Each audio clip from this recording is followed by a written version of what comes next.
China's new focus on common prosperity policy means that there's a crackdown on wealthy spenders, and that is taking a big bite out of some well-known luxury brands. Robert Frank joins us right now with more. Good morning, Robert.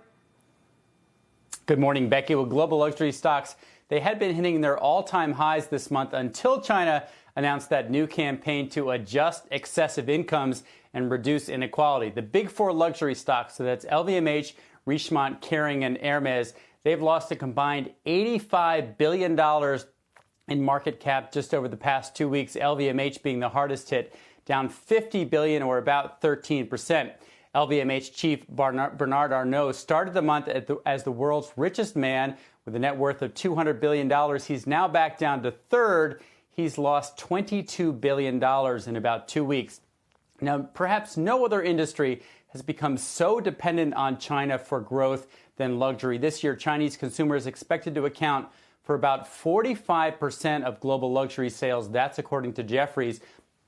China accounted for more than a third of LVMH's sales in the first half and most of its profit growth. Also coming under pressure recently, Ferrari, Moncler, Canada Goose, and Prada. Now, the good news is that China's luxury market is driven in large part by middle-class consumers.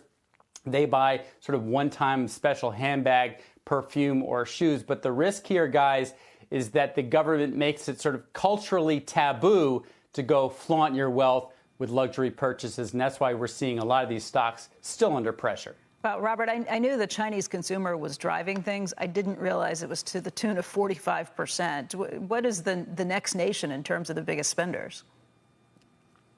It's the U.S., and the U.S. had been number one. The pandemic, China leaped ahead. And what's more interesting about China is not just that they're so dominant, that share will continue to increase. They're going to be more than half in the next year or two, but also that more and more of the Chinese luxury purchases are within China. It used to be they would go to Europe or the U.S. to buy luxury goods that were cheaper. China has sort of focused on repatriating that consumption back in China, and so that's why it's going to continue to grow. It'll be something we have to watch with the stock market as well. Robert, thank you. It's great to see you.